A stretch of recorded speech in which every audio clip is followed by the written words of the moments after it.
یہ اسلام کی دوسری جنگ ہے، اور آقا کریم صلی اللہ علیہ وسلم نے ایک پہاڑی پر 50 تیر انداز صحابہ کو کھڑا کیا اور حکم فرمایا جب تک میں اشارہ نہ کروں اس پہاڑی سے نیچے نہ اترنا۔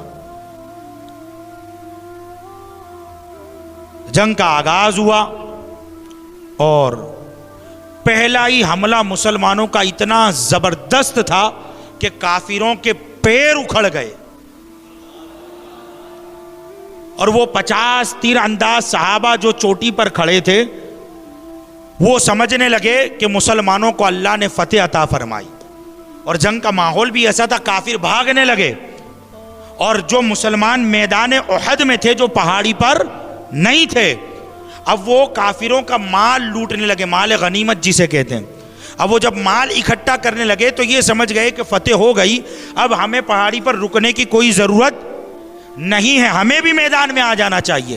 تو اس پہاڑی پر 50 تیر انداز صحابہ کے جو امیر تھے، انہوں نے تمام مجاہدین سے کہا کہ ٹھہر جائیں، رک جائیں، اللہ کے نبی کا حکم یہ ہے کہ جب تک حضور اشارہ نہ فرمائے، نبی کا حکم نہ آئے، تب تک ہمیں اس چوٹی سے نیچے نہیں اترنا ہے۔ لیکن وہ تو فتح کی شکست میں مست ہو، وہ فتح کے معاملے میں، ماحول میں مست ہو چکے تھے، اور اب وہ اس چوٹی سے اترنا شروع ہوئے، لہٰذا سارے صحابہ نیچے آ گئے، اور اس پہاڑی کے پیچھے حضرت سیدنا خالد ابن ولید رضی اللہ تعالیٰ عنہ، یہ بھی بڑے عظیم صحابی ہوئے ہیں، انہوں نے کیسر و قصرہ کو دھول چٹائی ہے،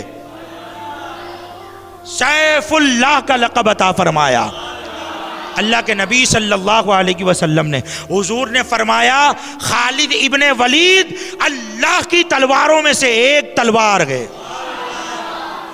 اس وقت انہوں نے بھی کلمہ نہیں پڑھا تھا، مشرکوں کی طرف سے آئے تھے، اور پہاڑ کے پیچھے لشکر لے کر کھڑے تھے۔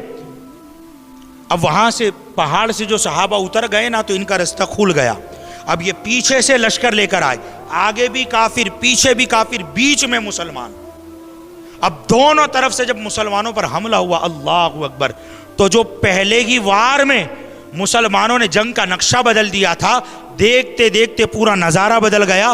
اب مسلمان بظاہر ہارتے نظر آ رہے ہیں، مسلمان شکست سے دوچار ہوتے نظر آ رہے ہیں۔ اللہ اکبر، حضرت امیر حمزہ کا شہید ہونا اسلام اور مسلمانوں کے لیے بہت بڑا خسارہ تھا، بہت بڑا نقصان تھا۔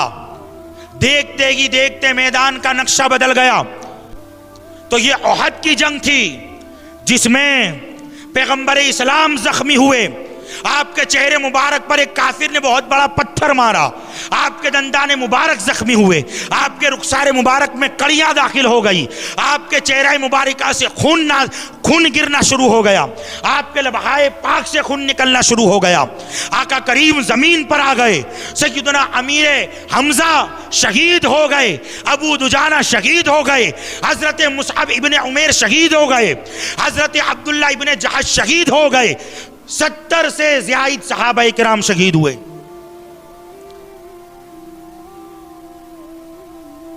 خوب گھمسان کی لڑائی ہوئی، مگر اسی جنگ میں اللہ اکبر حضرت سیدنا قتادہ رضی اللہ تعالیٰ عنہ، مصطفیٰ کے مبارک چہرے پر پتھر لگا، دندان مبارک زخمی ہوئے، لبہائے پاک سے خون بہا۔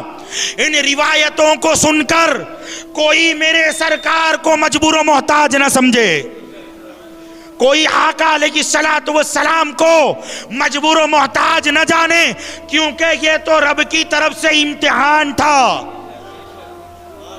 یہ تو اللہ کی طرف سے آزمائش تھی۔ مگر ایک صحابی پر کافر نے تیر چلایا، وہ تیر آنکھ میں آ کر لگا، آنکھ کا ڈھیلا پھٹا اور آنکھ بہہ گئی۔ پھٹی ہوئی آنکھ لے کر وہ صحابی اللہ کے نبی صلی اللہ علیہ وسلم کی بارگاہ میں آئے اور عرض کرتے ہیں آقا مجھے آنکھ عطا فرمائیں، مجھے آنکھ عطا فرمائیں۔ اللہ اکبر۔ لوگ کہتے ہیں اللہ سے مانگو، اللہ سے مانگو، اللہ سے مانگو۔ ارے قتادہ نہیں جانتے تھے کہ مانگنا کس سے ہے؟ قتادہ وہی مانگ رہے ہیں جو بارگاہ رسالت ہے۔ قتادہ نے بظاہر مانگا بارگاہ مصطفیٰ سے، لیکن اسی مسئلے کو 14ویں صدی کا مجدد بریلی کی چٹائی پر بیٹھ کر یوں بیان فرماتا ہے، بخدا خدا کا یہی ہے در، نہیں اور کوئی مفر مقر، جو وہاں سے ہو یہیں آ کے ہو، جو یہاں نہیں وہ وہاں نہیں۔ اللہ اکبر۔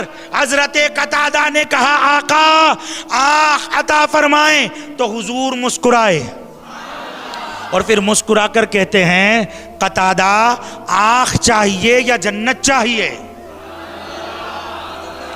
آنکھ چاہیے یا جنت چاہیے؟ اللہ اکبر۔ تو مانگنے والا بھی جانتا ہے کہ اس بارگاہ میں مانگا کیسے جاتا ہے،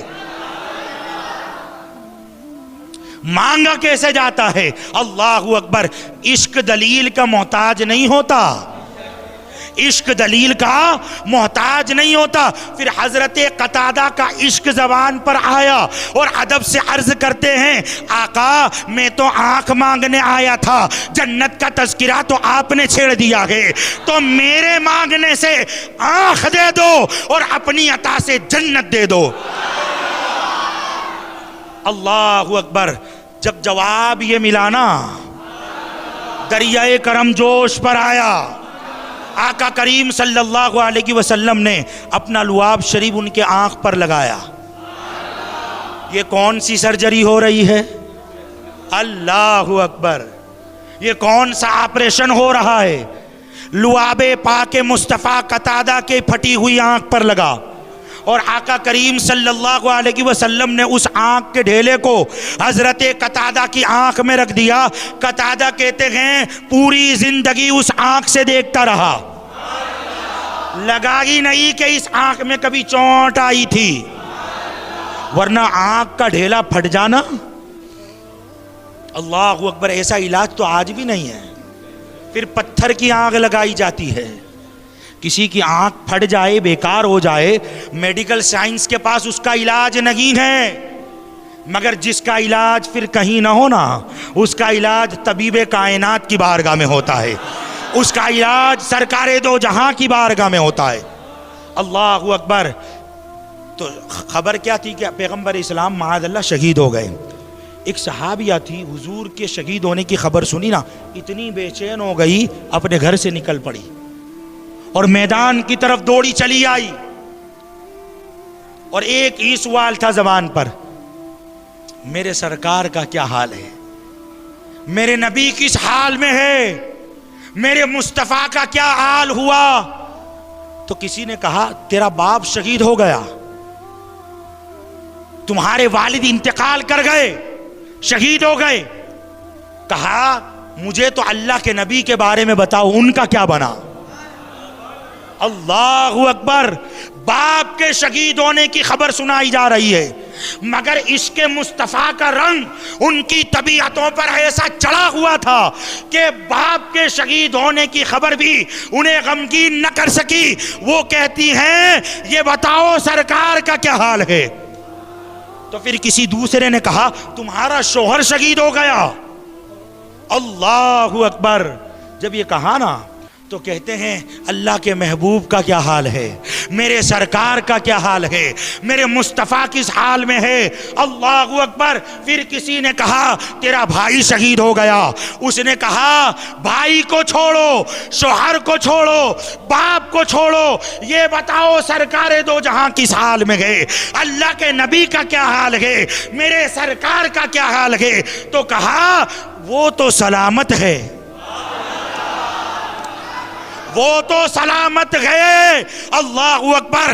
تو صحابیہ کہتی ہے، سیدتنا عفیفہ کہتی ہے کہ مجھے ایک بار دکھا دو نا انہیں حضور کی بارگاہ میں لے گئے، سرکار کا دیدار کرایا گیا کہ دیکھ لے آنکھوں سے اللہ کے نبی محفوظ ہے، سلامت ہے، سلامت ہے۔ جب حضرت عفیفہ نے دیکھا تو آنکھیں ٹھنڈی ہوئی، زمین پر بیٹھی اور کہتی اللہ تیرا شکر ہے۔ یہ ہے عشق مصطفیٰ، کہتی اللہ تیرا شکر، جب میرے مصطفیٰ سلامت ہے تو میرا سب کچھ سلامت ہے، تو میرا سب کچھ سلامت ہے۔ اللہ اکبر۔ کچھ دیر کے لیے ماحول بدلا، کچھ دیر کے لیے احد کا ماحول بدلا، اور پھر دیکھتے ہی دیکھتے کافروں کے پیر اکھڑے، پیٹھ دکھا کر بھاگے۔ 70 سے زائد صحابہ شہید ہوئے۔ اللہ نے احد میں بھی مسلمانوں کو کامیابی عطا فرمائی،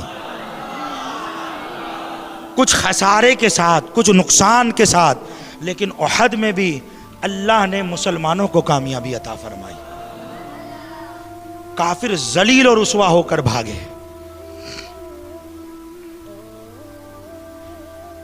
احد کا میدان آج بھی گواہی دے رہا ہے، اور آقا علیہ الصلوۃ والسلام بار بار شہدائے احد کے مزارات پر حاضری دیتے تھے۔ ہم سے پوچھتے ہو کہ مزاروں پر جانا کہاں سے ثابت ہے؟ مزاروں پر جانا یہاں سے ثابت ہے۔